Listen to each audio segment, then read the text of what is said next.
morning, everybody. Welcome to PSGL back on a Wednesday night. But it is F2 action that will be delighting us for the next hour or so. Only one race to go before the break week. And things are very close indeed, with the top three separated by just 3 points. Who will be able to triumph as it's Independence Day in Brazil? Who will be hoping to make themselves independent at the top of the championship? Round number 8 of the championship, the Brazilian Grand Prix. I'm Luke Etheridge. Alongside me tonight is Chris Buxton. And Chris, we were saying beforehand, it has been an incredibly close season, but it is now just starting to look like we are getting a few drivers escaping at the top. That's the thing, isn't it? Is that we do have those 3 breakaway drivers. Alfie Butcher currently leading the way on 57 points, only 3 points ahead of the currently joint Ruben Pedreño and Joost Noordijk. Now, Joost, of the 4 races he's been in, has not been off the podium. Alfie, of the 5 races he's done, he's only been off the podium once. So absolutely stunning consistency from both drivers. Ruben won the first round and hasn't seen the podium since Mexico. So he needs to kind of rediscover that past form if he's looking to continue his championship form. Luke Smith is 4th in the championship. He's now down to reserve, so he won't be hanging on to his championship this time around, unfortunately. But Max Wiesel is wanted to try and recapture the form he had back in Miami in round 2, where he was 2nd and hasn't seen the podium since. But we've got a lot of great racing ahead of us at the wonderful Interlagos. Yeah, really looking forward to tonight. Always produces good racing action. Always has that risk of bad weather as well. And when it rains at Interlagos, it doesn't tend to rain a tiny bit. It really does come down. So we can see the top 10 there of the Drivers' Championship. If we move over to the top 10 in the Constructors' standings, courtesy of a double podium last time around for Aston Martin, with their new development driver there on screen, Duncan Hoffland. Aston Martin are now on top of the championship. Williams in 2nd, McLaren in 3rd. Alpine, Ferrari, AlphaTauri, Alfa Romeo, Red Bull Racing, Haas and Mercedes bringing up the rest of the order. And as we've already said, it should be a fascinating race. Always good action. Always that possibility of rain. And I always find it a very interesting circuit for the drivers to go round at Brazil. You've got Sector 1 and Sector 3. It's all about top speed really on your car. Sector 2, incredibly twisty. If you get stuck behind a slower car there in qualifying or the race, it's really gonna be a bad day for yourself. Yeah, Sector 2 is a very, very difficult sector. I was commentating an endurance race at Interlagos not that long ago, and the top class, the DPI class, in a straight line would really make mincemeat of the LMP2 class that was in it. But in that Sector 2, the LMP2 class was 7/10 a lap quicker than the DPIs. It was bonkers how much that middle sector levels the playing field. As we're seeing, a really big exodus of drivers coming out on track. It's Primož Miklavčič that is first to break cover in the Alfa Romeos. Now, 4 drivers are being replaced for this round. Will Lewis, again, is not with us in the Mercedes. It's Ika Baena that is standing in for him. George Nader is not with us. Oscar Villacampa is going to be taking over the 2nd Williams. And, speaking of Miklavčič, he spun it. Oh, well done. Floris Vyers is missing again in the Haas. It is Svetkov, Vadim Svetkov, that will be taking over that particular seat. And Janik Inchi is going to be standing in for Ruben Vallejo in the McLaren. Yeah, so those are the substitute drivers. We've got Simon Perigny back for first time in a while, so let's see what he can do in the Alfa Romeo, heading down the straight towards turn number 1. This very undulating pit straight here at Brazil that in real life does present a bit of a challenge down towards the Senna S there for Simon Perigny, making his way through the first part of that, through the curve of the Sol, turn number 3, hugging that curve on the left-hand side. You see the pit exit there on the right, down the Retroposta and towards turn number 4, Decido de Largo, 16.6. Very short first sector here at Interlagos. Just getting a bit loose there on the rear end. Had to modulate on the throttle, less than ideal. And now coming up through Ferraggiore, extremely careful through there. Very easy to go off and invalidate a lap time. Now in towards Pinarino, heading downhill, staying in 4th gear, which is what we see over time, just to get the best traction on these cars. And in towards Vico de Pato, a possible overtaking opportunity, but not the easiest.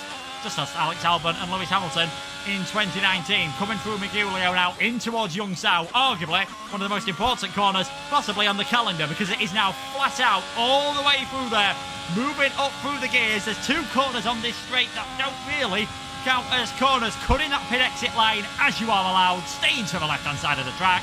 Simon Perigny sets a 1:07.262 for his first run. And who else have we got coming towards the line? We've got Joost Noordijk in a Haas for some reason. Not quite sure why that is the case, but Joost Noordijk, our man, 4 podiums out of 4. And provisional pole position for now with a 1:07.0. Yeah, he should be an Aston, I thought.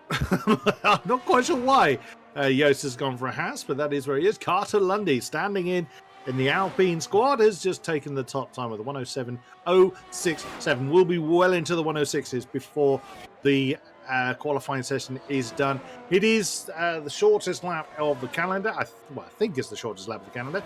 As far as time is concerned, I can't think off the top of my head of anywhere that is shorter than that. Ben Sabaconi has invalidated his lap.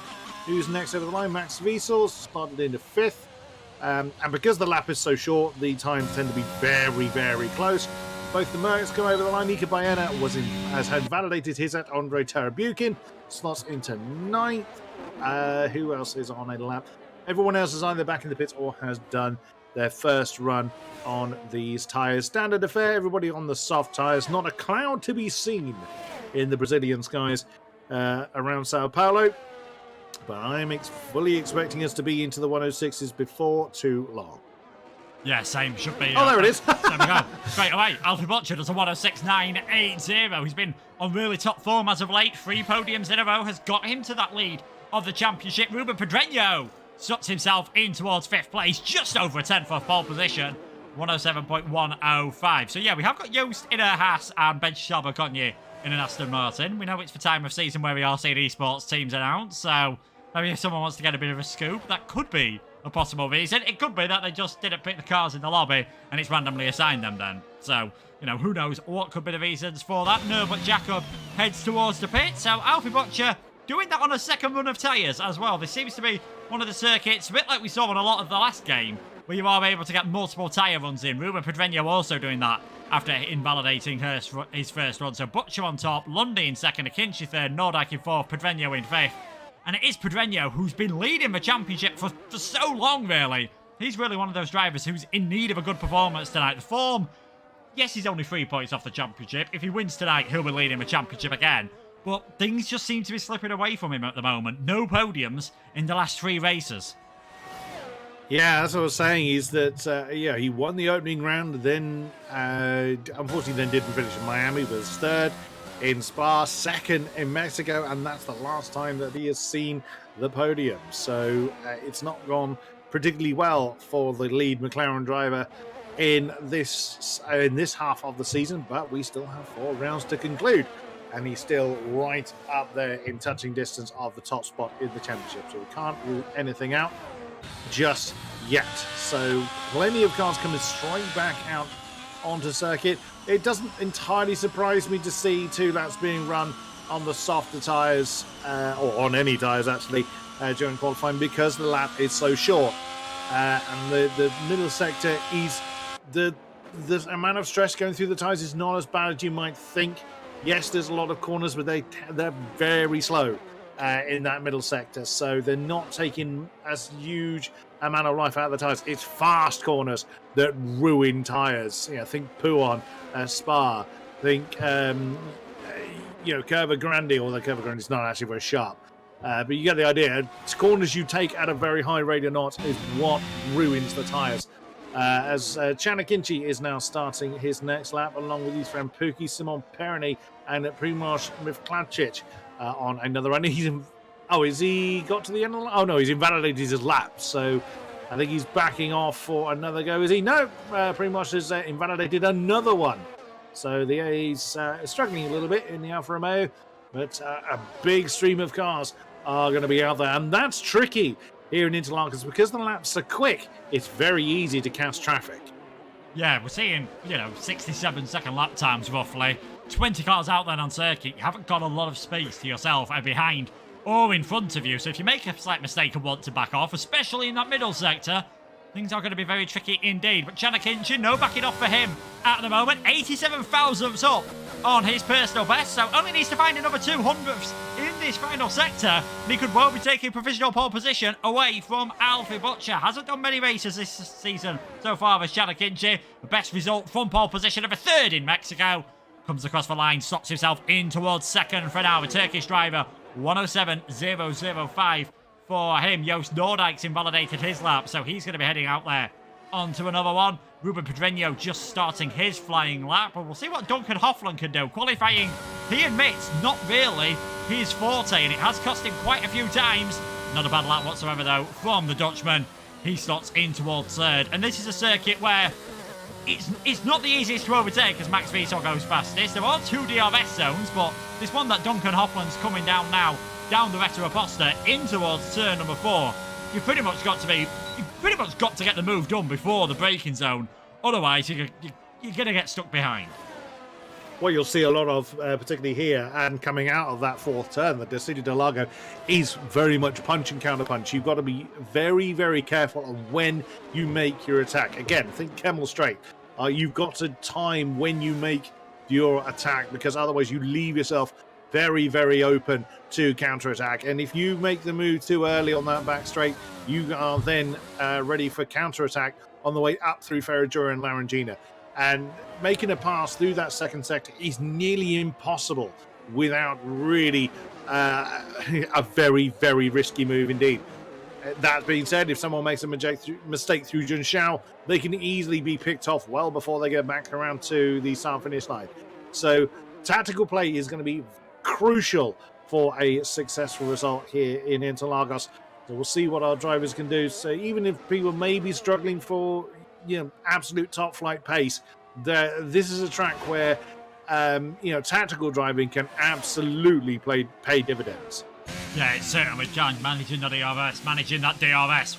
Obviously, though, qualifying is just about who can go the fastest. Let us know in the chat who you think is going to take pole position and possibly the victory in this race. And if you want to try out your predicting skills in real life, I'd say probably just predict Max Verstappen to get the victory, and you're probably not going to go far wrong. Check out our affiliated Grid Rival League. The link for that is in the description for now.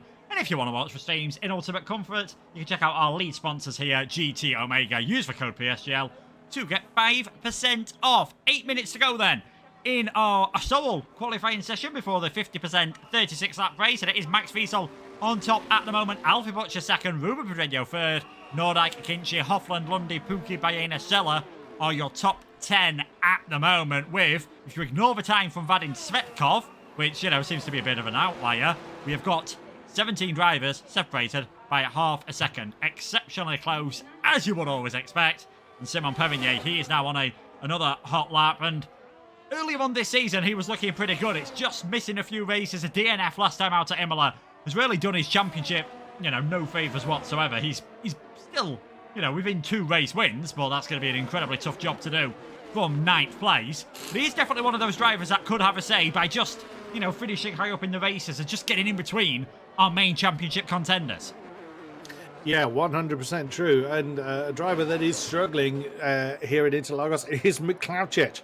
That's, again, another set of tires he strapped on to try and do a lap, and he didn't even get out of Curva del Sol. He was going through the center S's, and the tail just let go. And that was another lap binned for the Alfa Romeo driver. Jack Laverty has yet to get a time on the board. He's just started another run, along with pretty much everyone's out there at the moment. What about Vadim Svetkov? He's just coming over the line. Does he improve? He does. That's a 107.245. So, of course, about half a second. About 7 tenths actually quicker than where he was before. Here we go. It's pole position tennis going on. Alfie Butcher saw what Max Wiesel was able to do and said, I can better that. So there he goes. And Primoz Roglic has a time on the board. It's a 126.4. That's kind of my kind of time territory. So I think he can do a little bit better than that. And it looks like he's going for a second run on these tyres. Yeah, his teammate Perigny as well, also struggling to keep it nice and clean. Chanakinchi, can he get into the 106s? He can indeed. Oh, yeah. 106.903 for Chanakinchi. Takes provisional pole position by 200ths of a second. Things looking incredibly close here at the moment. Duncan Hofland has invalidated his lap. Carter Lundy just starting one now. Who else have we got that's on a lap? Jack West. He's also invalidated. Said he'd not actually done many practice runs here at the moment. Ika Baena, another one that is, just quickly as we change to, there we go, Ika Baena, he's also actually backed off on this lap. A lot of drivers finding it, I mean, A, tricky to get space on this circuit, and B, finding it tricky just to keep it clean. Was Istvan Pukki actually shoots himself into 4th place. That he does. Two drivers coming back into the pits then.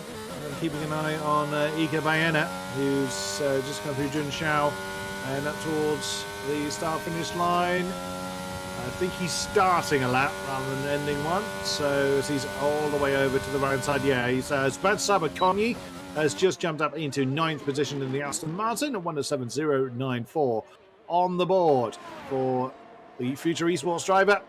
As Ika Baena starting another lap. Pedreño, what about you? You've slowed down. Ghost Nordyke is apparently he was purple sector 2. So what is the Haas driver going to do? So he's backed off to me, but no, he hasn't. He's gunning to the line. What can Yost do? That's 3rd with a 106.924, a thousandth off of Alfie Butcher and 100th ahead of Wiesel. Yeah, things as we expect. I don't know why we're shocked anymore. Things are incredibly close. Butcher and Nordyke, 1st and 3rd in the championship at the moment. Nordyke on the same amount of points as Pedreño.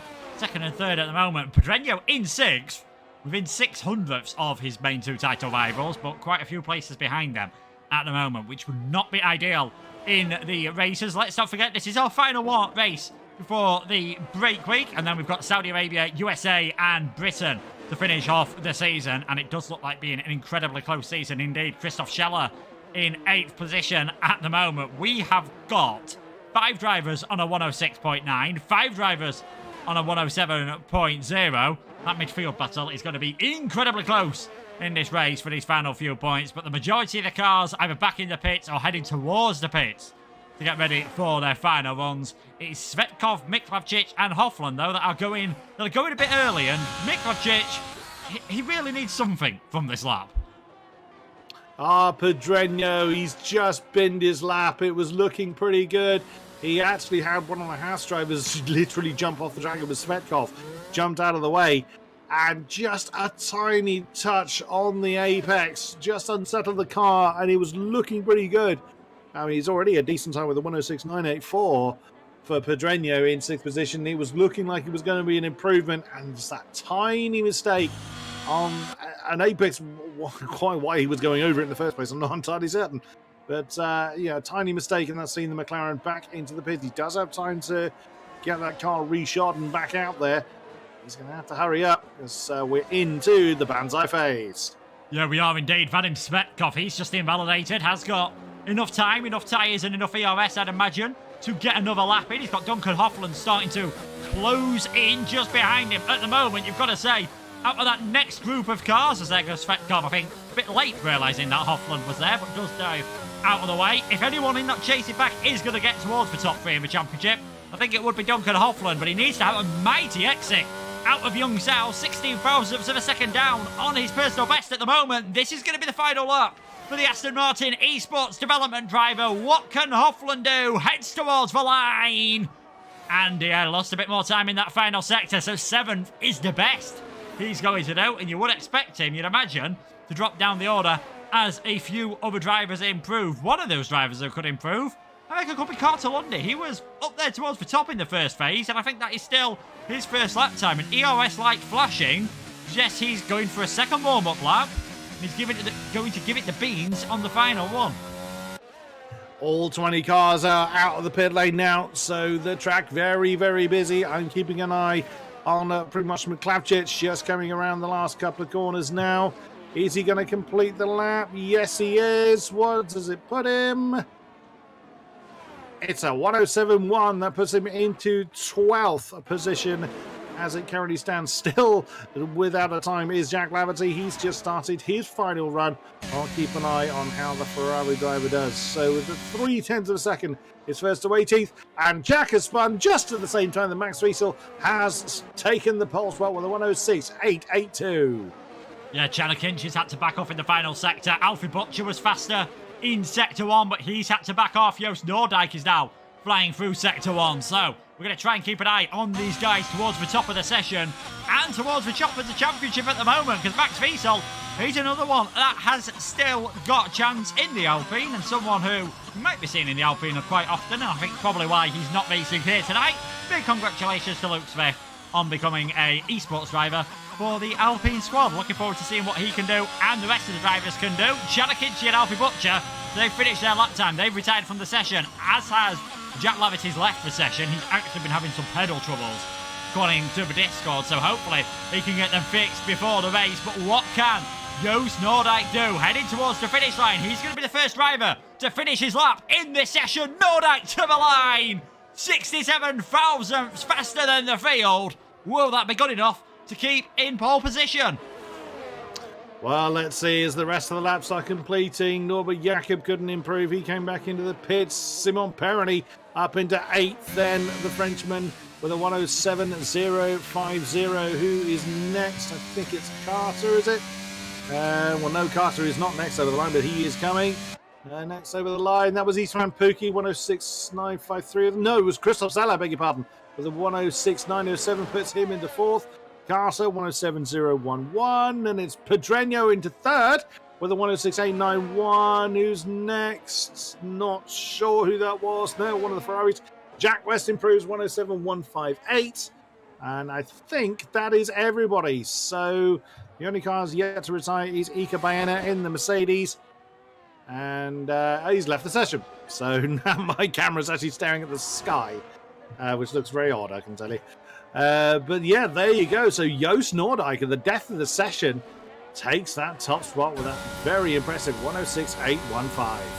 Yeah, not bad whatsoever there by Joost Noordijk, getting in pole position right at the death. That is his second pole position of the season, following on from last week at Imola. So the first driver to actually manage 2 in a row in qualifying, if he finishes there, he'll take the lead of the championship. Max Wiesel then, alongside him in second, and all McLaren second row of the grid with Pedreño and Akinci. Scheller is 5th, still within a 10th of a second of pole position. Alfie Butcher, a bit lower than we're used to seeing him, starting in 6th. Can he keep his streak of podiums going? Pookie, Baena, Lundy and Perrigny rounding out the top 10. Duncan Hoffland started 11th last week and got a podium.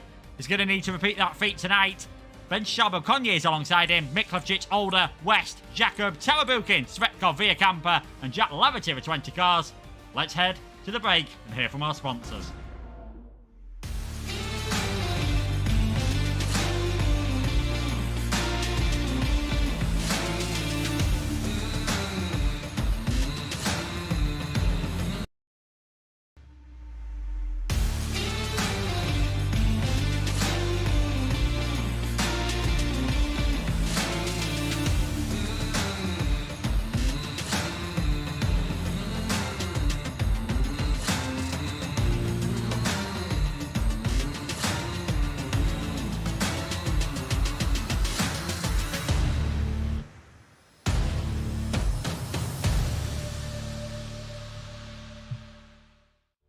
So there we go then. The Autodromo Jose Carlos Pache, 4.309 kilometers, 2.677 miles, 5 turns to the right, 10 to the left, and 2 DRS zones. And as you've said, Kodiak, Chris, it's going to be a bit of a tactical race tonight, but Joost Noordijk, he'll be hoping for similar to last week. He'll be hoping that he can just call this strategy right and get the win. That's exactly it. And the skies were clouding over the end of qualifying, but they look clear blue as we are going to head to the grid for round number 8 of this mighty, mighty season. Who is going to sing true in Sao Paulo? Let's find out. Yeah, let's not forget no formation lap. So once the 5 lights go out, we'll be underway here at Brazil. Not a long hold whatsoever. Lights go out, and it seems like a decent start there from Max Wiesel. Actually gets a bit of wheel spin on the second phase of the start. So Noordijk leads, Wiesel in second. Carter Lundy, I've just seen pop up on Steam as back playing F1, so it's been a disaster for him. He's disconnected on the start line, but Noordijk leads the field around from Wiesel, Pedreño, Butcher already up to 4th. Duncan Hoffland already up to 7th, 8th place at the moment, and he's now battling with Istvan Pukki. Down the inside goes the Aston Martin, and he takes that position, and that forces Pukki offline, and that gives Simon Perrinier a chance at a move round the outside into Ferraggiova, side by side, the Alfa Romeo versus the Alfa Tauri, and it is the Alfa Tauri who stays ahead for now. We'll get the tyre information up for the entire field. You can see the majority there on the hard tyres, apart from Baena and Villacampa started on the mediums. It looked like the initial getaway was pretty even, but Max Wiesel just getting a bit of wheel spin, and that has allowed Joost Noordijk to build a pretty healthy 6/10 advantage as we head towards the end of lap 1. I was a bit worried for a second. Oh, Zika Baena's gone off the road, and there's a spin as well. That's Svetkov. That's facing the wrong way, coming through Junxiao. I was a bit worried because everybody was ghosted on my screen when we got underway, but the field seems to be going, and we'll see how this then transpires as Zika Baena into the pit and retired immediately. Oh, goodness me, disaster. He was trying to make those medium tyres work, but everybody other than he and Villacampa, as you say, opting to go for the hard tyres. So we'll see. We have seen the alternate strategies work. I think here is we'll see. I'm surprised more people didn't go for the softer compound, but either way, we are still running. Joost Noordijk leading the way. Wiesel second, Pedreño third, and Butcher's got a lot of company. Well, everybody has a lot of company around them except for Vadim Svetkov, who's got an opportunity to close in on the pack. He's got 4 seconds to make up. But at the moment, the pack is probably just going to, keep itself quiet, keep itself calm. We'll see how long that's... spoke too soon. That's Alder that's had a problem and fallen down into 17th position. He's joined Miklavčić and Svetkov at the tail end of the field.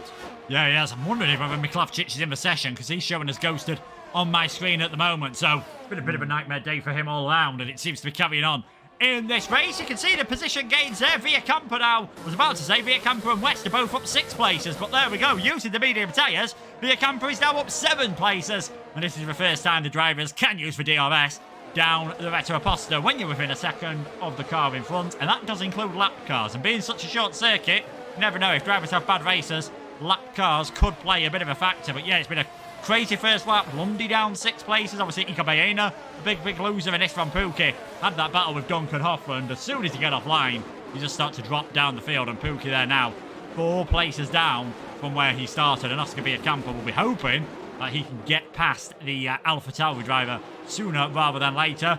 I wouldn't be too worried at the moment if I was Svetkov. Like you said, Chris, the field stays pretty calm in the first third of races so far this season. It's what we're used to seeing now, so he might have a chance of making some moves, and already making some moves, actually, is Carter Lundy. You don't see many on the way out of Miguelio into Youngsal, but that is young Carter up in towards 14th place. Yeah, you don't indeed see many moves down there, but that's exactly what he's done. Is it looks like Jack Laverty in the Ferrari. He's going to make Andre Tarabutin's day even worse. With a slipstream, but he's forced to the outside line. That's made the Mercedes go a bit too deep into the first turn, down to the SNRSs. The Ferrari cannot use the extra momentum, tries to dump the battery, get the inside line on the exit of the SNRSs on through Curva del Sol, and that is 15th for Jack Laverty. Nicely done. Someone else has had a good start is the other Ferrari, Jack West. He's up 6 positions on the hard tyres, so he's actually had a pretty good start from a low qualifying position. So we'll see if he's able to keep that momentum going. As the race continues at pace, Alfie Butcher very close to the back of Ruben Pedreño, nearly hitting the back of the McLaren as they are coming down through Bica de Pato. Now, looks like Joost Noordijk is trying to get away from Max Wiesel, who in turn is trying to build up a bit of a gap to the chasing McLaren. And Joost Noordijk is not actually that far from breaking DRS off the back of Max. So, yeah, we'll see if he's able to keep pushing. But at the moment, he's actually got the most ERS energy out of the top 3, as Alfie Butcher now claims the fastest lap. That's going to change hands quite a few times as the laps continue to fall. The Williams got a bit squiggly coming down through the SNRSs into Curva del Sol. That's going to just cost him that vital momentum along the Retro Aposta, the straight that leads down towards turn 4. And now the lead that Joost was building up has completely diminished as we now scream back up the hill through Ferraggiura and Larangina on to lap 5. Yeah, here we go then, on to lap 5 of the race. Things pretty calm. Well, pretty calm all the way throughout the field at the moment. Miklavčić, unfortunately, has left the session. He's trying to get an invite at the moment, which we'll try and do if the race calms down. But obviously, we don't want to miss any of the action that is happening out on track at the moment. Although Nordyke, like you said, looking very good at the moment. Looking like he's just got things working. He's just able to hold a bit of a gap ahead of Max Wiesel, who, in a way, is having a very similar season to what he had last year in PSF1. Started the season really well. Started the season looking like he could be a top championship contender, and then just sort of fell towards the midfield as the season goes on. But Max putting in a very good performance around a track where he managed to finish in the top 5 on the PlayStation last season. If anyone's going to be making a move in the top part of the field, it is going to be Butcher, but he is, well, himself and Pedreño just burning through a lot of ERS at the moment. And if they drop outside of that range to Max Wiesel, that could really cost them in the latter stages. But the side effect of that is that they're beginning to drop Christoph Scheller. The Alpha Tauri there was 9 tenths behind coming into Decido del Lago. Just manages to close in the braking zone. So intriguing to see how things are going to be going. We're not expecting the hard drivers to come in till around about lap 19, lap 20. They might try a few laps earlier and stretch the mediums longer. That is a common tactic we've seen around a few circuits. But for now, it's just making sure that you're in a nice position later on in this race. And Joost, this is a similar place to how he was last week. Himself and Alfie Butcher were having that battle, and Joost undercut Alfie, got outside of DRS range, and from then on, there was only really one winner. I wonder if he's going to hope for something similar tonight. And I think Max, Ruben and Alfie have got to be aware of that. Absolutely true, as I was able to recover young Mr. Miklavčić. So he's now rejoined his car, but it is 3 and a bit seconds off the back of Svetko at the moment. Alfie Butcher again hustling hard. Ruben Pedreño, as they are now screaming to Decido Lago once again. He's down to under 40% battery life. So is Pedreño. Wiesel is hanging around 65%, and still Joost, he's in the 80s as far as battery life is concerned. So very good effort up front. And then he's not pushing too hard. As Max Wiesel just isn't yet challenging for that position. Also, Oscar Villacampa has not been able to utilise those medium tyres to any real effect either. Still down in 12th. Has not been able to climb up the field any further. So he's probably lost the tyre advantage by now. See if he starts to fall away before too long. But yeah, just the DRS train continues apace. As when the first pit stops start to be completed, that's when we'll start to see the field shuffle around a little bit. Alfie Butcher he's able to maintain a really close. Actually, so's Duncan Hoffland, I've just seen in the Aston Martin. He's almost broken DRS back to Simon Perroni. So the Alfa Romeo is going to have to push a bit harder to stay within that all-crucial DRS range to the Aston. But Duncan Hoffman staying very, very close to Chana Kinchi as they are now heading to Decido del Lago once more. So the Aston could start to put, well, I mean, he is putting pressure on just by being that close. But again, you're not seeing too many attempts at trying to banzai down the inside of anywhere at the moment. And I'm looking skywards, and that's not so blue anymore. There's quite a few clouds gathering there. So again, this might be another reason why a lot of people went hard tyres. If we've got rain coming, they do not want to be making more pit stops than they need to. Yeah, the clouds looking not the most threatening at the moment. They've got a bit of a tinge of grey to them, but I think quite often we see in Brazil and a lot of other places, Britain especially, clouds always seem to have that little tinge of grey, and especially as they make their way along the grandstands on the pit straight over to that right-hand side, things looking decidedly dark indeed. So whether we do get any rain, we'll have to wait and see how this race goes on. And again, Hoffland pretty close to the back of Akinci, although on that time around, Akinci was a lot closer to the back of Christoph Scheller and just went a tiny bit deep to the Turkish driver. Hoffland, though, not able to take advantage of that one. So Akinci not losing out too much by going deep there. I think they all know, as always, if you go for a move when you're this close and you don't manage to pull it off, and we saw earlier on this race with Istan Faruqi right at the start, got behind Hoffland, got behind Perroni, got behind Weston Charbot-Cognier as well, and is now in 11th place, just trying to hold on to the rest of this pack. Oscar Villacampa now starting to struggle a tiny bit more on those mediums. We're probably at the point where the hards and the mediums, the crossover happens. This is the issue with going for that soft tyres. Yes, you can make the moves on lap number 1, But later on in the race, it does just become more DRS rather than tyre dependent. Via Camper now starting to struggle, so we might see a bit of a split in the pack. There's Joost Noordijk, still doing a fantastic job on his ERS, still up and around with 80% points. Max Wiesel in the 60s, and Podium and Butcher have managed to recover theirs a bit more. As here comes Duncan Hoffland. This is the closest we've seen anyone to making a move down the inside in towards turn number 1. And that is Duncan Hoffland up in towards 6th place. We said it was going to be a bit of a task making his way up the field like we saw at Imola, but he started 11th. He's already up in towards 6th place, as that's Istvan Pukki, who's gone round at turn number 3. Yeah, he's not the only one. Miklacic also had a spin at Junshal, so as much as the Alfa Romeo is trying to push to get back with the pack, unfortunately, that mistake has cost him. Vadim Svetkov's internet has just fallen over, so he's disconnected from the race.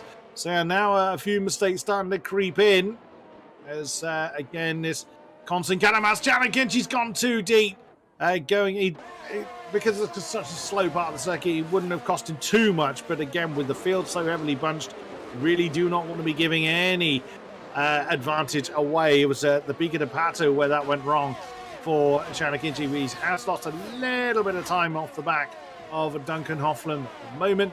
People are just still maintaining their position, just keeping the pressure on the car ahead of them.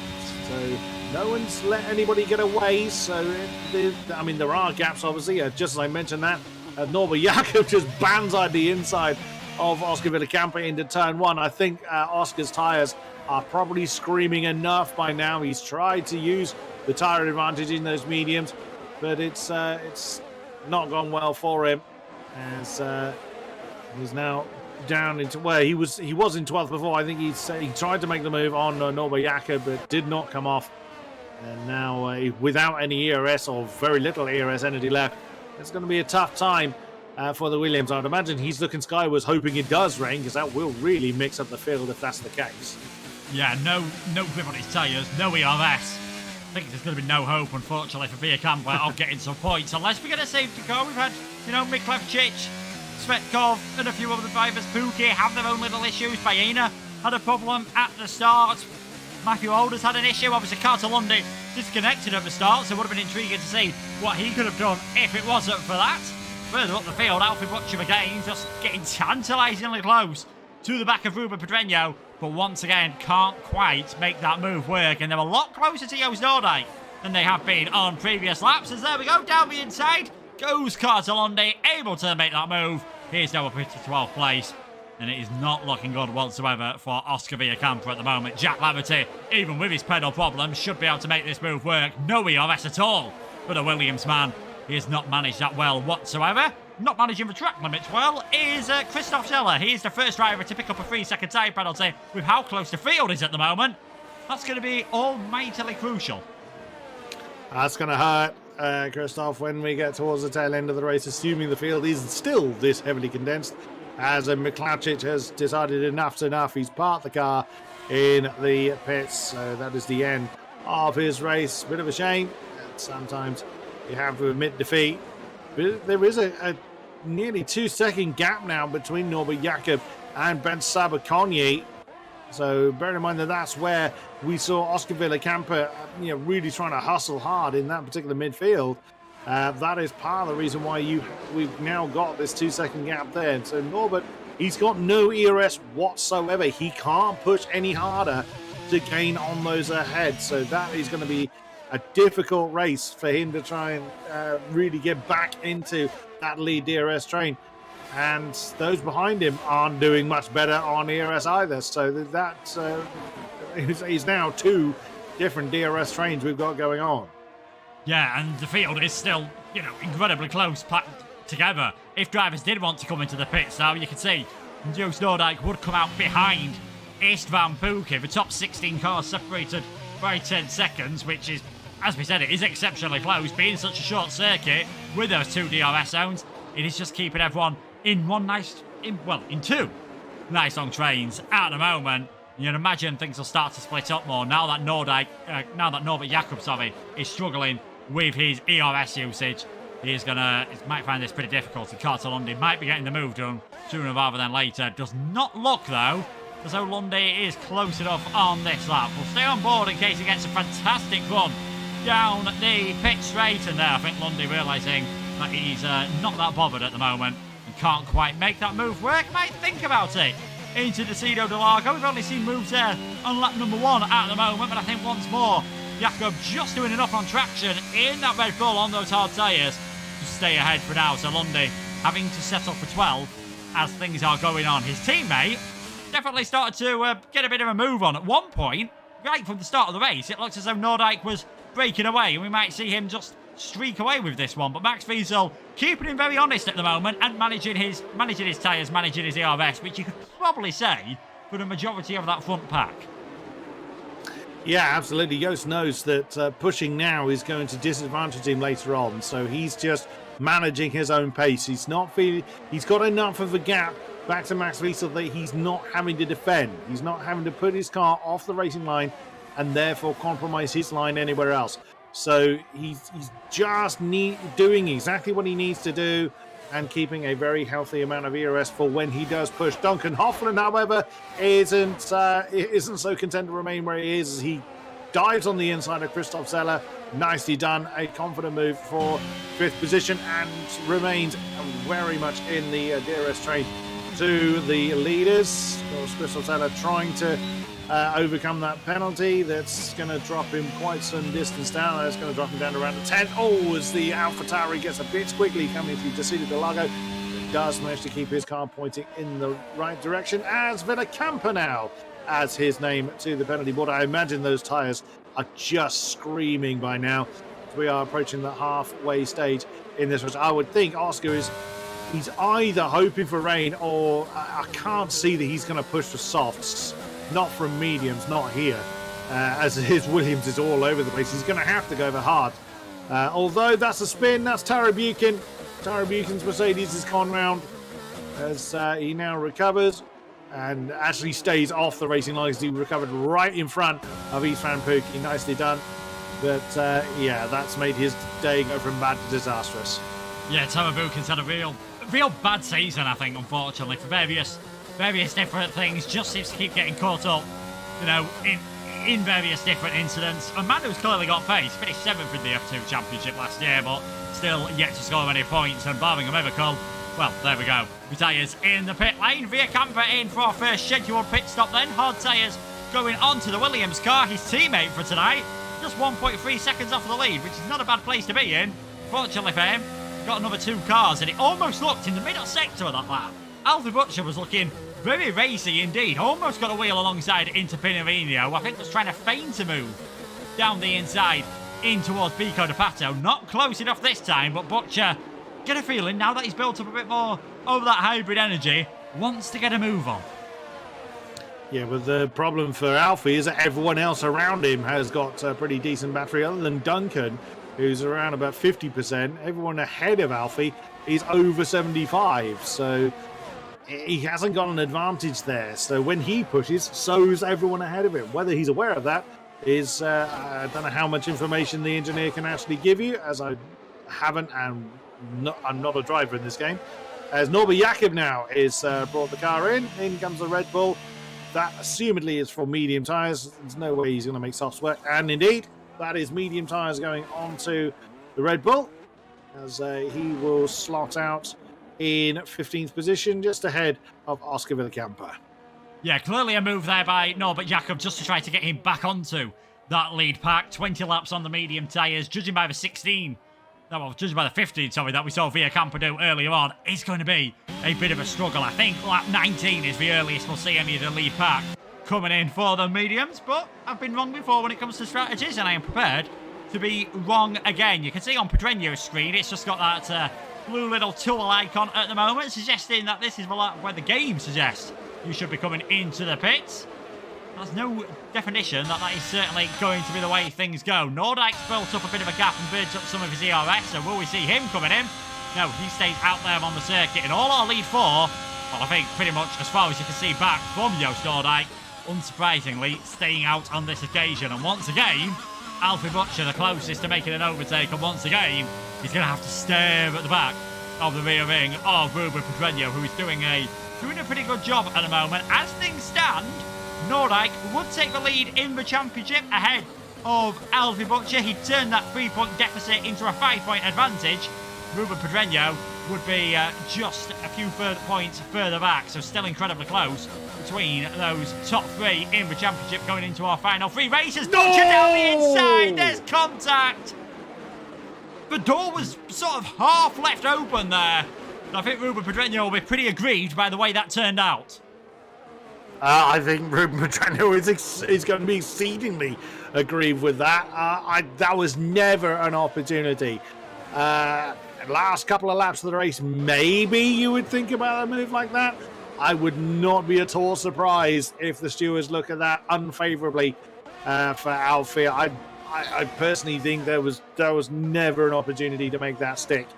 But I mean, I've been wrong many times about these sort of things. Jack has just given himself a speeding in the lane penalty.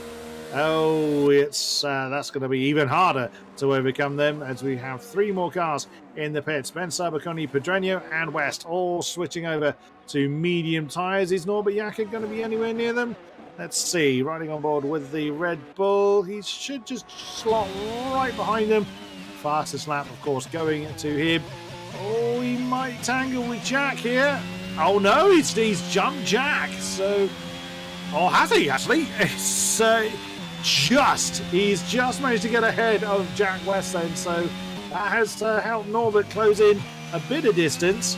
Actually, Jack West's car is ghosted, so I'm not sure how much control Jack has going into. I can't imagine the AI would have given him a speeding in the pit lane penalty, but haven't seen anything on Discord for trouble for Jack. But that's going to make his day even more difficult if he has actually lost control of the car. As in comes Duncan Hoffland, first of all, actually followed by Zeller, Akinci and Pirani.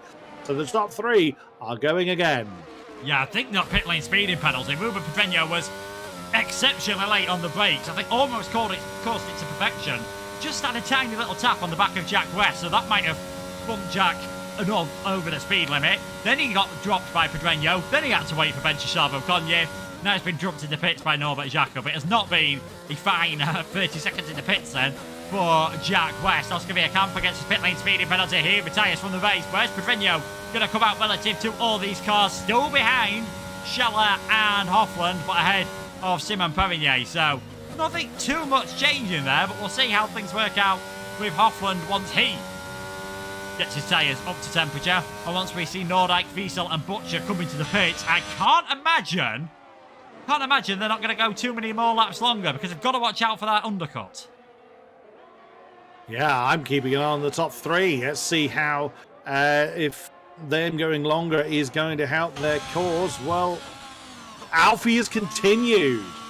Well, that's a bold move. I'm not convinced that's going to work, but we will see. Joost and Max have come in along with Matt Holder. So actually, Jack Laverty and Carter Lundy have also decided to carry on a bit longer, as we see why have we got a very slow Williams out there? It's Oscar Villacamper's retired car. I reckon that's a lap late for those that are on the 20-lap-old hard tyres, but we will see if that proves to be the case. So Joost and Max come out ahead of the chasing pack, but Duncan's tyres will be up to temperature certainly a bit closer than Max's. Can he make use of that? Not really. He's not close enough to push that advantage. But if I'm right, and those top three are going to struggle, then Duncan is in potentially a podium spot here. Yeah, the gap was building between Butcher and Nordyke. We were seeing it come down pretty much every single corner. Now that we're halfway through the middle sector, it is shrinking. Nordyke is able to close things back up, so I don't think he's really lost out too much here. I think we're going to want to watch is going to be Hoffland versus... I think Hoffland's going to be an interesting to watch here. As Alfie Butcher, is that him? He's just making his way... Yeah, he stayed out there on circuit as Alfie Butcher, so he's decided to go much longer. Whether he's going for the soft tyres at the end, I'm not so sure, but definitely expected Butcher to come into the pits on that lap. I can see why Levity and Lundy have gone longer, because they've not really got anything to lose at the moment. They weren't going to score any points. They might as well try something different, but certainly expected to see Alfie Butcher coming into the pits that lap. Now, surely from here, he's just got to go a lot longer, because if he pits on this lap, yes, he'll have fresher tyres, but he's probably going to come out behind Hoffland and maybe even behind Ruben Pedreño, which could be intriguing, given what happened a few laps ago. Well, very true, as Pedreño and Zeller have now swapped round. The McLaren up into 7th position. And what do the top 3 do? Surely they've got to come in this time. Is Alfie going to come in? Race leader, he looks like he's going to. Yep, that's the Williams coming in. Now, I would think that Jack and Carter have got absolutely nothing left on their tyres. And are they coming in this time? Carter is continuing. He's done this before. He's gone very long on his tyres. We'll see if that is what he's trying to do. But crucially, where's this going to put Alfie? As now we've got those that have pitted just screaming past him. Where's it going to put the Williams? I think that's going to be unfavourable. He's behind Duncan. He's behind Pedreño. Is he behind Zeller? Oh, that's close. Coming into turn 4. Impact for the Williams. He's behind Christoph Zeller. That's not gone well for Alfie Butcher. That has not gone well at all. And the thing is, it's the same thing as what happened last week with Alfie. He went a lap longer, dropped outside of DRS range last time, thankfully for him. Nordyke and Butcher were so clear of the rest of the field that he didn't really lose any places. That wasn't the case on this occasion, and he's now counting for Scheller's penalty, he's now in a net 6th place, which is not where he wanted to be. After the little bit of contact earlier, about 3 places lower than what he was originally. Not ideal whatsoever there for Alfie Butcher. He is now in 7th place. Yes, he has the fresher tyres, but can he do anything to use them? Carter Lundy is going to come into the pit, so that's obviously making it a net top 5 for Alfie Butcher. And Chana Kinchi all over the back of bench of Charbel Konyi. Neither of them have got any ERS at the moment. Who's it going to be? Hungarian on the inside, Turk driver on the outside. And Chana Kinchi just can't quite make it work on that occasion, but he's staying in 9th place for well and looks to be ending that streak of every race he's done. He seems to be finishing in a worse position. Does look like he is going to get himself back into the points tonight. So, after the pit stops, everyone in the pits, everyone on the field has been in, apart from Vadim Svetkov, who is still running around in AI mode, as Levity and Lundy are having their own little battle at the moment. Now that everything's settled out, Nordyke leads, Wiesel 2nd, Hoffland 3rd, Pedreño 4th, Zeller 5th, but with a penalty. Butcher, Perrier, Charbel Konyi, Akinci, and Norbert Jakob. The rest of your drivers in the points. This is an intriguing point of the race now. I'd imagine what the drivers do is just, once again, save things for a few more laps, and then they've got to start going for it. And we know from what we've seen already, Alfie Butcher is not afraid to go for it. Well, true, but he's only got 20% of the battery, and this track being notoriously difficult to overtake on in the first place, he's given himself a hell of a task to do. Christoph Zeller actually has nothing in the battery whatsoever. Pedreño, 30%. Hoffman, 54% thereabouts. Wiesel, 46%. Yost, 65%. So again, a race leader has done a storming job of keeping the battery level good as Jack Laverty gets past Matthew Walder. Butcher does manage to get past Christoph Zeller on the inside of Desile Largo. Nicely done in the Williams, but he's going to find it very hard. He's pretty much burned the battery to nothing as to try and get past the remaining 4 to get towards the podium. I think it's going to be a bit too much to ask, but we'll see. It wouldn't be the first time that Alfie's pulled off some storming moves in the closing stages of a race. Yeah, he's going to need to do so now to get himself, obviously, I think onto the podium. Maybe getting a victory is probably a bit too far away from him at the moment, but Pedreño's got 4-lap older tyres, Hoffman's got 3-lap, Nordyke and Wiesel have the 2-lap older tyres. There's always that possibility that we could still see moves happening. Pedreño's got about 25% more electrical energy available in his battery at the moment, so Alfie Butcher shouldn't be able to challenge him too much, although he was still gaining on that straight. So this could be one to watch. We've seen Butcher feign to move into the middle sector. We've seen him go for a move into middle sector, which probably wasn't really on, if we're being honest. We'll see what he can try on Pedreño as this race goes on. Chana Kinchi still all over the back of Charbel Konyi. This this lead train that we had has split up again with Perigny now a few places further back. Himself, Charbel Cognier and Akinci battling for 7th, 8th and 9th. Norbert Jacob still leading the next train, but he's got much worse tyres than everyone else. He's got a much bigger lead. He's now 6 seconds ahead of Blavity, Older, Lundy, Pookie, Svetkov and West, with Svetkov and West both being in AI, I believe. The rest of the field.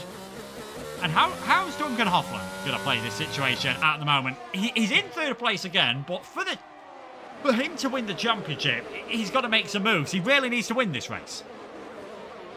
Well, that's the ideal, isn't it? He's going to have to challenge Max and Joost. Now, yeah, that's a tricky one for Duncan. Does he hope that Max and Joost really battle hard? And that prayer was almost answered for him, as Max was under a 10th behind Joost coming into this NRS's. Or does he just try and get in there and get involved himself? At the moment, he's got time to see what the lead pair do. He's got a few laps to decide how he's going to play this, but he can't ignore the fact that Papaya and McLaren is still looming in the mirrors. He can't ignore the fact that Ruben could still get involved. But either way, I think Duncan's going to wait another 3 to 4 laps before he decides what he's going to do. We'll see. Also, Alfie is actually doing a fairly good job of recharging his batteries. And he had to think about the inside at Bigger Patterdale and the McLaren, but opted not to go for it. He's getting fidgety, is young Butcher. I thought he would be out of this running, and he's still at a bit of a disadvantage as Ruben Pedreño gets a bit squiggly coming out of Jun Shao. But you can never discount Alfie Butcher. No, certainly not. I wondered if he was going to be able to pull a bit closer there to Pedreño, but in the end, nothing doing. Has to stay in that 5th place for now. Seems to have so much more confidence, though, on the brakes at the moment, which I think the way I saw him, probably we all saw him go for that move in the middle sector. Realising that he's in a DRS train, the traditional overtaking opportunities might not be too forthcoming at the moment, as Chad Akinci again almost side by side with Ben Charbel Cognier. One McLaren's having to defend for his life, the other one attacking for his life at the moment, but Akinci stays in 9th place for now. Can he get the run up the hill into Ferrajova? Has to stay behind for now, and while these two are fighting, it's just allowing Perigny to have a bit of a comfortable gap. Akinci, door was half open there on the inside, but I think he realised a lot sooner than Butcher did that door was going to close, and ended up backing out of it on that occasion. And in the lead, as he has been all race, is Joost Noordijk, who might actually get a dose of DRS here off Jack West AI. It's going to be pretty close, but that'll certainly be helpful. Someone who might not have a dose of DRS in a few laps, though, is Ruben Pedreño. He's nearly 9/10 off the back of Duncan Hoffman. A burst of ERS sorts that one out. But Pedreño starting to come under real pressure at the moment as Max Wiesel takes the lead of the race. Yeah, that he does. And Pedreño is defending for all he's worth against Alfie Butcher. Now down through Curva del Sol onto the Retro Aposta once again. Ruben Pedreño going for that defensive posture in the middle of the track. Alfie thought about a banzai move on the inside of Decided Largo and thought better of it. Now, is Max going to try and run off into the distance? For the moment, he's got Jack Westcar ahead of him. It's ghosted, so he's not going to cause him a disadvantage. And yeah, through he goes. That's not going to play any further part in his race, at least. That car should have really been retired, but either way, it's still making its own sightseeing tour of the track. So, what's going to happen in the remaining laps? We're assuming the weather isn't going to play a part. It is definitely looming, but at the moment the sun still shines down in Sao Paulo. But keeping an eye on Alfie Butcher, he's remaining very close to the back of Pedreño, but Pedreño's had a decent exit from Jun Shao, so at the moment, unless the Williams Assolidi throws it on the inside, no, he doesn't. Thinks better of that one. Everybody's just staying in touching distance at the moment.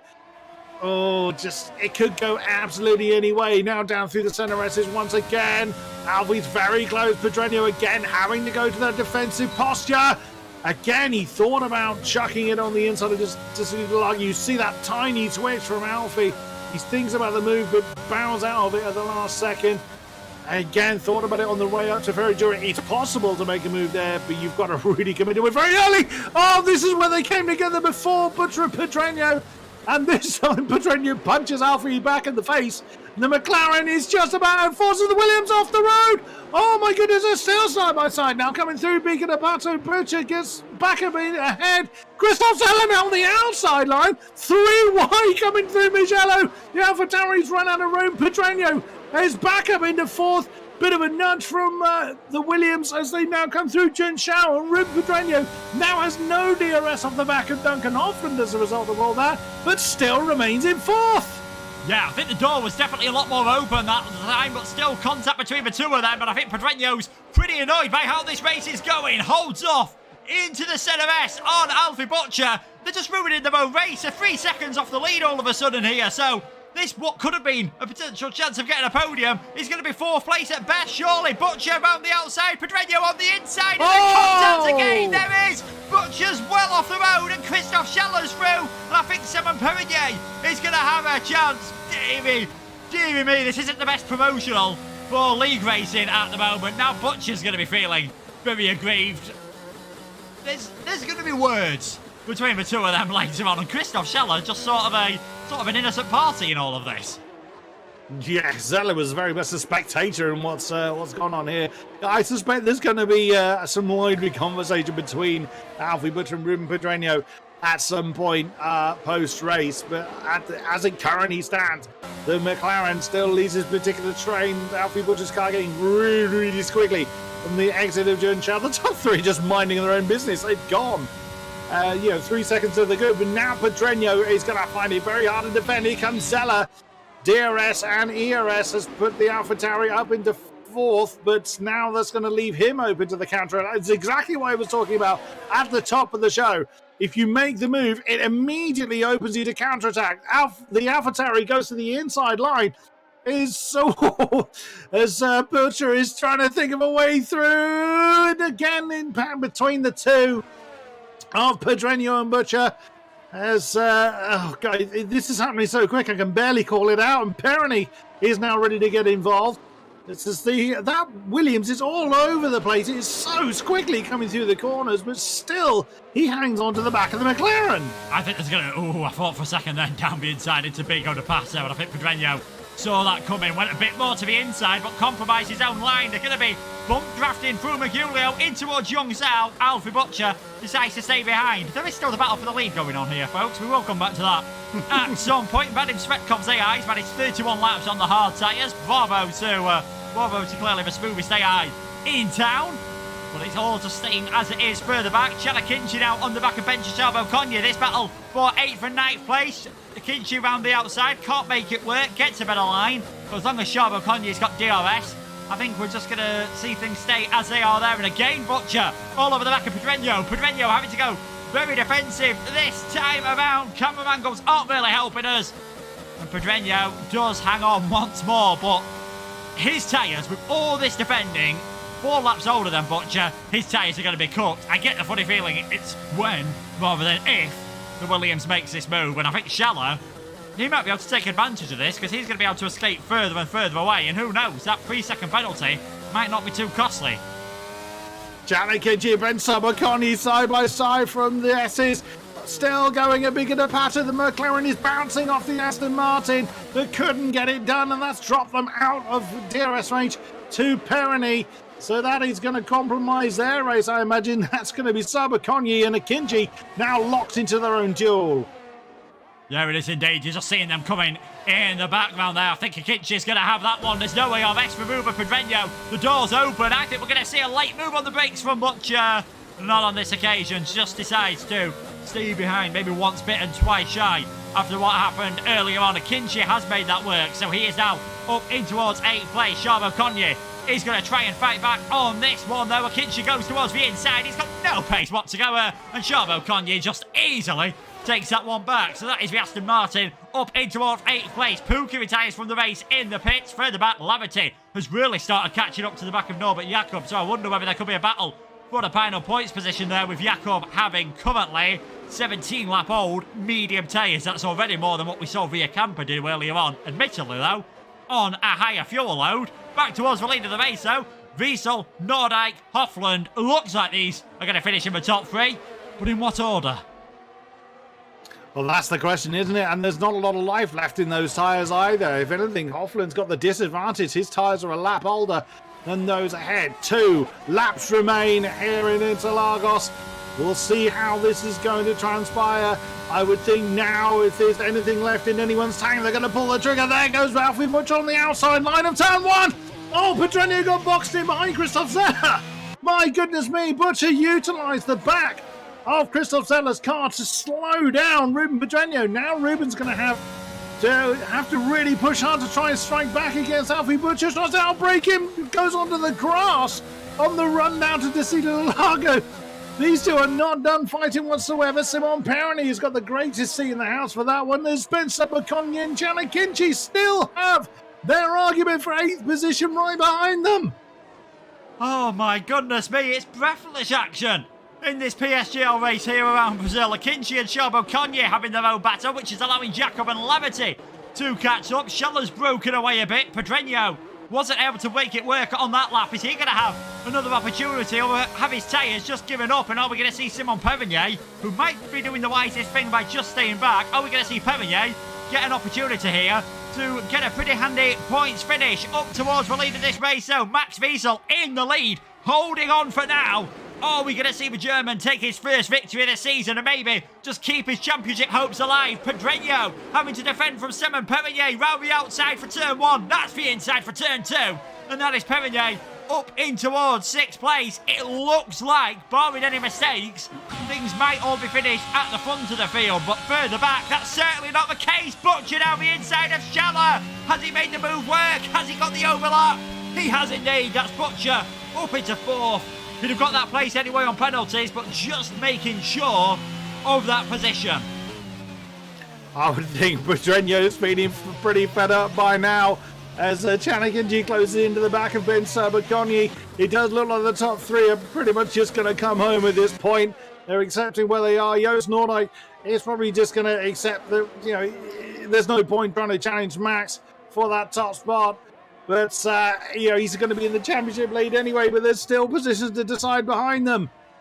Yeah, it's going to be crazy behind, but it is Max Wiesel. He keeps his title hopes alive with win here at Interlagos. Wiesel leads home the Dutch duo of Noordijk and Hofland. It is going to be Alfie Butcher in 4th. Perroni promoted to 5th with Pedreño promoted to 6th. Christoph Zeller only losing 2 places at the end there. And I think everyone that close together. We see the rest of the order, but we don't even really get to see the rest of the order on screen. Alfie Butcher leading the championship at the start of the day. He now drops out of the lead, and it will be Joost Noordijk taking the lead of the championship by 1 solitary point before penalties come into play. In fact, we'll check to see who got the fastest lap, because if it was Butcher, himself and Noordijk are going to be tied at the top of the championship with 3 rounds to go. But it is Max Wiesel, best of the rest in the championship at the moment. Best of everyone in this race. For the first time since Miami, the Alpine driver on the podium and on the top step. Noordijk keeps up his 100% record. Yeah, you've got Duncan Hofland just keeping himself in contact as well. As we take a look through the provisional results, you see there Butcher did get the fastest lap. Himself and Noordijk tied in the lead of the championship now. Perroni in 6th place, Pedreño in 5th, sorry, Pedreño in 6th, Christoph Zeller. Good race from him. That penalty costed him a top 5 finish, but yet more points for the AlphaTauri in 7th. Shelbo Conye 8th, Akinci in 9th. Jakob did hold on to the final points position. Levity, Older, Lundy with the rest of the finishers. Svetkov and Jack West disconnected from the session. Istvan Puki retired in the latter stages. And we also saw Villakamper, Tarabukin, Minklovcic and Maeda retire in the pits from what was a crazy race. In the final few laps, we thought we'd be paying more attention to the leaders, but obviously that wasn't the case once things kicked off between Butcher and Pedreño. It's going to take me a while to get over that one. That was an absolute stormer, but it was very scrappy in some places. So there's going to be a lot of conversations going on after this, I think. But either way, it was intense. But there's an argument to be made for having to make bold moves, because Interlagos is a tricky circuit to overtake, but he got very, very scrappy at certain points. But either way, what a race we had, and particularly in the second half. Yeah, certainly. Like you said, in the second half, it was a fantastic race. We didn't actually quite catch the move that happened for the lead because there's so much going on further back. So hopefully we'll be able to hear from all of our podium sitters on what happened in that race. And I think we've got one of them in the interview room now, so it shouldn't be too long before we are able to get him in and hear what happens from a man who, I believe, in fact, I might have to try and work out how it is on Countback, but himself and Butcher, as we said, are now leading the championship. So we'll drag him in. It is another podium, a fifth, I believe, this season in 5 races for Joost Noordijk. Just couldn't quite hold on to that victory, though. Yeah, I was saving fuel. I had like a lot of fuel with me, but if you drive the whole race in the lead, then you can't really save your fuel. And I didn't really knew how much fuel I had to take with me. So I think I just bottled it a bit. Still, though, another fantastic qualifying from yourself. Tied for the lead of the championship. I believe you are now leading on Countback. You must be feeling pretty good at how the season's gone, especially seeing as you've not been able to do every race. Yeah, I think the season is going very well. Also, qualifying is getting better and better now. I did my PB in the session. I was actually very surprised with that lap. And yeah, the race is also going very well. So. And how are you feeling ahead of that break week? 3 races to go: Saudi Arabia, USA, Britain. Any track in particular you're looking forward to do? Any track in particular you're not looking forward to? I think Jeddah's not really my best track, but it's also not very bad. And the other 2 are really good tracks for me, so I'm looking forward to it. So. Yeah, certainly I'm looking forward to commentating it. Congratulations on another podium and taking the championship lead. It's Joost Noordijk. Thank you.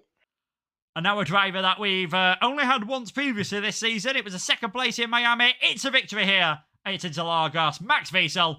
Chris, take it away. Well, Max, you had a lot of pressure. You made the move at a really decisive time. Were you constantly driving in your mirrors after that point, or were you confident that you had the win in hand? I wasn't sure if I had it in my hands, but can you hear me? Yeah. Okay, sorry. I wasn't sure. My engineer told me to pass Juice. I had quite a full battery and try my best. Luckily, Juice was a bit also in trouble with his rear, it looked like. And at the end was quite nice to have my first victory in F2. Quite competitive grid, I think. And really happy. So, I mean, this really will help push you towards the top end of the championship. Are you kind of keeping one eye on how the points are standing, or are you just focusing on each race as it comes? No, not really. As many of you know, I'm not the youngest in this grid and doing this just for fun. Really happy to have a pace like this, and if we can finish like top 5, maybe top 4 at the end of the season, would be great. We managed to get a 2 Italian race behind us, which was horrible for me. I hate both races, and now the next 2 or 3 races are one of my best, included Brazil GP. So I think we can do like top 5 results again, hopefully, and we'll see. Awesome stuff. Well, we look forward to seeing it as well. Thank you very much. Best of luck for the rest of the season. Max Wiesel. Thank you. Yeah, thanks to Max for joining us. And now for someone else who, alongside his countryman, is becoming a bit of a familiar face here. In his last 3 races, he's taken 3 third places. It is Duncan Hoffland. I mean, 11th to 3rd is just becoming a thing for you now, Duncan.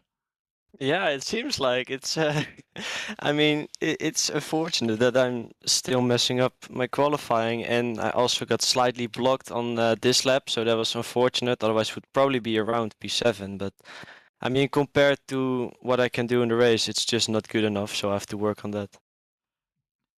Do you think there's any particular reason for that? Is it possibly a setup thing? Because you seem to have no problem once it gets to the race overtaking people, making, I think, way more moves in the first stint than we saw anyone else do. Yeah, that's a good question. I'm not sure. I think I'm also struggling a bit to perform under pressure, but in the race there's also pressure, and then I do perform. So I need to figure out what the problem is. I think just 1 lap pace is lacking a bit compared to the race pace. Similar to Max, you're in that next group in the hunt at the moment. Do you think you've still got a chance of of taking the championship here, or are you just taking it race by race and possibly hoping to get a victory this season? Well, I'm always looking to get the championship, but I also missed 3 races. And well, if I want to win the championship, I need to improve my qualifying. And if I can do that in the next 4 races, then who knows? But I'm not sure. Yeah, well, we'll have to wait and see how things go. Enjoy the break week. Congratulations on the Aston Martin job, Duncan, and we'll speak to you soon, hopefully. Thanks, guys. So that is it. Thanks to our top 3 for joining us at what was, Chris, an absolutely incredible race. I mean, obviously, 2 of the 3 main title protagonists not with us in that one. I wouldn't be surprised if in the next few minutes we see some stewards' inquiries, probably from both Alfie and Ruben. I mean, and in my opinion, first one I'm going to put in Alfie. After that, everything looks fairly 50-50.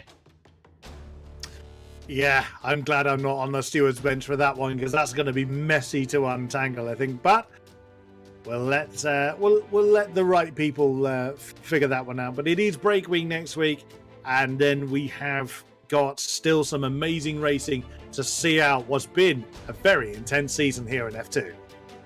Yeah, you can see the rest of the calendar on screen there. So Saudi Arabia, USA and Silverstone left here in F2. And if you've been watching tonight and thinking, you know what, I'd like to give this a go, I'd like to head out on circuit, well, great news for you guys. Mid-season sign-ups are now open across both PlayStation and PC. Mainly for our lower tiers, you will have to do an evaluation race around Spa, so check out the Discord for that one. And if you want some more action around the circuit that we've seen tonight, then there's plenty more to come. We've got the rest of the PC tiers on tomorrow night, of course, with the F2 and F1 and the rest of the PlayStation tiers happening on Sunday and Monday. Jess Ball and Ada Carter taking you through what is looking like a very comfortable championship at the moment for Mr. Mirko Suriano for Dan Urco. But as we all know, anything can happen in Formula 1, and it usually does. It certainly did tonight. Max Wiesel taking his first victory of the season, and Joost Noordijk now leading the championship on countback. Thanks to the top 3 for joining us. Thanks to Chris for joining me in the commentary box as well. Thanks to all you guys for watching, and we'll see you in 2 weeks' time as the F2 title battle continues to heat up. Thanks also, of course, to our sponsors, Grid Rival, and our lead sponsor, GT Omega. And from everyone here, we'll see you in 2 weeks. Thanks once again, and goodbye.